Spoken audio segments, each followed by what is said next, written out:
최근 한국 해군이 파격적인 행보를 보여 북한은 물론 중국과 일본까지 초긴장 상태라고 합니다.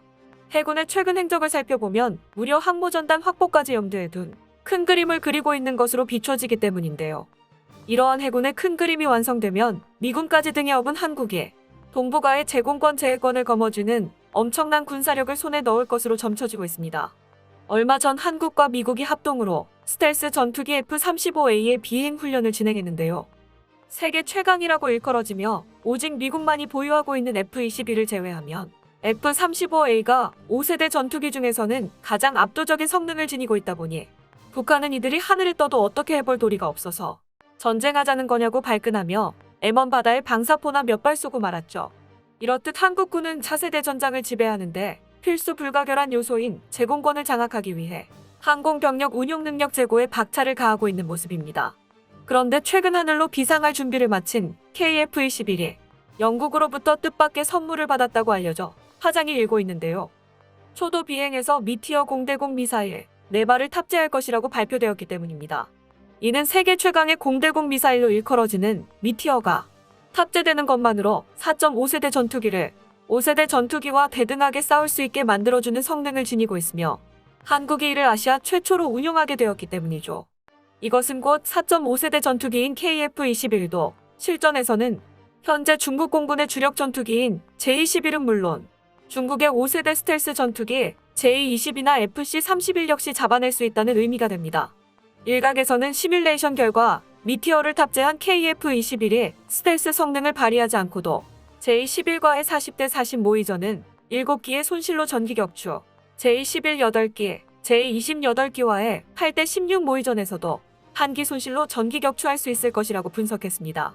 KF-21의 개발이 발표됐을 때 중국의 네티즌들이 KF-21은 기껏해야 4.5세대이기 때문에 자국의 5세대 전투기에겐 상대가 되지 않는다며 깎아내렸던 것을 생각하면 한국의 저력을 얕보고 방심하다가 큰 코 다친 셈입니다. 더군다나 J-20이나 FC-31에 투입된 기술은 중국이 자체 생산하지 못한 부분이 많고 성능 역시 중국이 5세대에 해당한다고 주장할 뿐이지 전문가들은 그다지 인정하지 않는 분위기이기 때문에 더더욱 그렇습니다.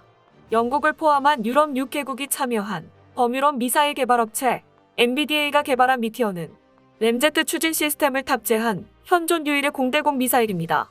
마하 4.5의 속도로 200km를 날아가는 미티어는 로켓 엔진이 아닌 램제트 엔진을 탑재함으로써 연료 산화제를 실을 필요가 없고 자유자재로 엔진 가동과 출력을 조절할 수 있는데요.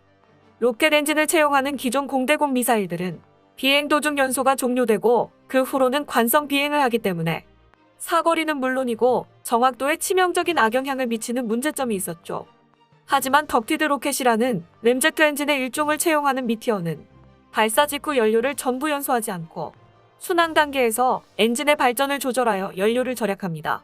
이를 통해 엔진 연소와 관성 비행을 반복해 사정거리를 연장하는 동시에 연료를 남겨뒀다가 미사일이 표적에 적중하기 직전 종말 단계에 급가속시켜 미사일 회피를 극도로 어렵게 만들 수도 있습니다. 따라서 미티어는 공대공 미사일 중 가장 넓은 회피 불능 구역 NEG를 제공할 수 있는 것이죠. 게다가 양방향 데이터 링크 시스템과 능동 X밴드 레이더 시커를 탑재하고 있어 파일럿이 전투기의 데이터만을 가지고 명중할 때까지 유도해줄 필요가 없는데요. 덕분에 파이어 앤 포겟 즉 발사 후 망각을 완전히 구현하여 파일럿이 목표물만 빠르게 제거하고 적 방공망에서 이탈할 수 있죠. 일단 발사되고 나면 자체 레이더, 다른 전투기, 조기 경보 통제기, 지상과 해상의 레이더들과 연동해 타겟 정보를 계속해서 업데이트하고 플레어나 체프 같은 기만체를 무시하고 정확한 목표를 재타겟팅할 수도 있습니다. 그리고 이러한 특성에 힘입어 근접 신관과 파편 폭발 탄두를 탑재할 수 있었기 때문에 충돌 지점 또는 최적의 요격 지점에서 폭발시켜 최대한의 살상력까지 확보할 수 있었죠. KF-21은 원래는 미국제 AIM-120 암람과 AIM-9 사이드와인더를 탑재할 계획이었지만 미국의 정책상 이미 전력화된 전투기를 대상으로만 공대공 유도무기를 내어주다 보니 새롭게 개발되는 KF-21에는 수출 허가가 나지 않았죠. 그 와중에 영국과 MBDA가 유로파이터와 라팔, 그리펜에 이어 한국의 KF-21을 미티어의 실전 성능 확인용 전투기로 선택했는데요. 공대공 유도무기의 자리가 덜컥 비어버린 한국 입장에서는 영국이 준 선물 같았을 겁니다. 그래서 한국은 이참에 상위 호환인 영국의 미티어, 독일의 IRIS-T를 시스템에 통합시키는 계약을 체결했고, 미국도 뒤늦게 암람과 사이드와인더의 통합을 허가해줬다고 합니다. MBDA와 방사청 계획에 따르면 미티어의 KF-21 체계 통합을 거쳐 2026년부터 양산되는 KF-21의 공대공 공대지형인 블럭원부터 미티어를 장착하게 됩니다. 결과적으로 KF-21은 4종의 강력한 공대공 미사일을 모두 호환할 수 있는 전투기가 되었고, 추후 국산 공대공 미사일까지 개발되면 5종 호환까지 가능해지므로 무기 수출 시장에서도 매력적인 상품이 되었습니다. 게다가 독침, 고슴도치 가시 혹은 중항모 킬러에 비유되는 초음속 공대함 미사일을 KF-21에 탑재 가능한 사양으로 개발 중이라는 소문도 돌고 있는데요. 초음속 공대함 미사일에 그러한 별명이 붙는 이유는 대함 미사일이 해상의 함정, 그 중에서도 항공모함을 공략하는 무기이고, 단 한 발로 전투기 수십 대의 모함을 제거할 수 있는 뛰어난 가성비를 갖추고 있어 군사력에서 밀리는 상황조차 뒤집을 수 있는 잠재성을 가지고 있기 때문이죠. 공대함으로 운용했을 때가 특히 표적에 가장 접근하기 쉬운 만큼 멀리서 쏘게 되는 지대함이나 함대함보다 훨씬 뛰어난 명중률을 보이기 때문에 가장 효율적입니다. 이러한 공대함 미사일을 해군이 공대함2 유도탄이라는 이름으로 개발 중이라는 소식과 더불어 국방과학연구소가 발간하는 개간 국방과학기술 플러스에선 그 개념도까지 등장했는데요. 보다시피 해군의 큰 그림은 이제 더 이상 북한 따위를 상대하는 것이 목적이 아님이 명확합니다.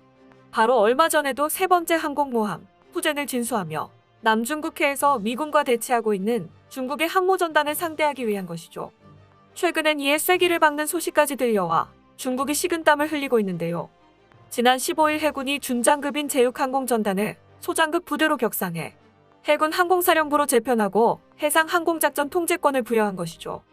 이에 따라 항공작전을 통제받는 전단급 부대에서 작전을 통제하는 사령부급 부대로 거듭나게 됐습니다. 특히 해상 항공작전 협의체 MAOCC를 새롭게 운영하여 평시에 미 해군 제7함대 등과 해상 초계 임무 공조를 강화하고 전시에도 연합 해상 항공작전을 주도적으로 수행할 예정입니다.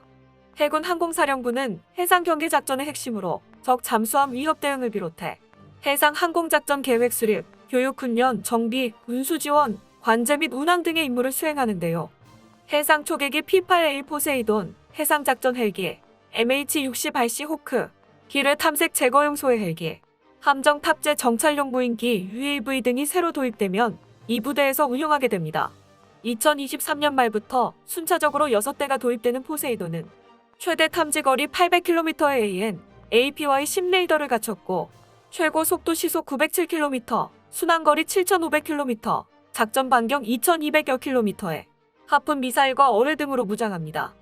오는 2025년까지 12대를 도입하는 시호크는 마크 54 경어뢰와 AGM-114 헬파이어를 기본 탑재하고 AN APY-153 레이더를 장착해 수면 위로 올라오는 잠반경을 자동으로 잡아내 즉시 타격하는 성능을 지니고 있죠. 이렇게 해군은 이미 운용하고 있는 세종대왕급과 정조대왕급 이지스함에 더해 해상 항공작전에 필요한 사령부, 항모를 호위하는 잠수함 초계 능력, 항모를 타격할 공대함 미사일, 함재기끼리의 도그 파이트를 상정한 공대공 미사일까지 확보하며 중국의 항모전단 구성을 하나하나 격파할 수단들을 모으고 있는 것입니다. 만약 여기서 더 나아가 한국형 경항모 사업인 CVX가 완성되고 아직까지 소문으로만 떠도는 KF-21의 함재기형인 KF-21 네이비까지 해군이 모두 손에 넣게 된다면 항모전단의 조건이 전부 갖춰지게 되죠. 현재 한국의 군사력 순위는 6위, 해군력 순위는 13위. 하지만 항모전단을 확보한다면 군사력 3위, 해군력 2위로 손꼽히는 중국의 오금까지도 저리게 해줄 수 있을 겁니다. 그리고 우리나라는 군사력 세계 1위, 미국의 후방인 만큼 중국과 맞붙게 돼도 전혀 밀리지 않는 힘을 갖추게 되는 것이죠. 최근 개봉한 영화 탑건 매버릭이 훌륭한 만듦새 덕에 흥행 돌풍을 일으키면서 전투기 파일럿에 대한 젊은이들의 관심이 아주 많아졌는데요. 미 해군이 전작인 탑건 상영 시 영화관 앞에서 적극적으로 모병을 했더니 모병률이 500% 상승했다는 기록이 있습니다. 그래서 이번에도 미 해군은 올해 모병 목표인 수병 4만 명과 장교 3,800명 확보를 위해 영화관에 모병관을 다수 파견했다고 합니다. 한국 역시 공군이 배우들에 대한 행사와 시사회에 파일럿들을 투입하는 등 영화와 연계한 모병 자원 확보에 참여하고 있습니다. 인터넷 커뮤니티에서는 극중 등장하는 주인공이 항모전단에서 활약하는 것을 보고 한국에는 해군 항공대가 없다는 것을 모른 채 해군에 입대 신청을 했다는 이야기가 떠돌기도 했죠. 36년 전 탑건 촬영에 참여했거나 출연한 미 해군 조종사들 중에는 훗날 미 합동참모차장, 태평양 사령관, 심지어는 나사의 우주비행사가 된 사람까지도 있다고 합니다. 만약 한국이 항공모함을 확보하고 항모전단을 꾸리게 된다면 인터넷 커뮤니티에 글을 남긴 청년이 탑건의 매버릭처럼 멋진 파일럿이 되어 활약하는 것도 꿈이 아니게 될 것이고, 언젠가 K탑건에도 출연하고 훗날 한국 해군을 이끄는 장성이 될 수도 있지 않을까요? 모쪼록 대한민국 해군이 전 세계에 자랑할 만한 누구에게도 지지 않는 군사력을 얻을 수 있기를 기원해 보겠습니다. 끝까지 시청해 주셔서 감사합니다. 도움이 되셨다면 좋아요를, 다른 이야기도 궁금하시면 구독을 눌러주세요.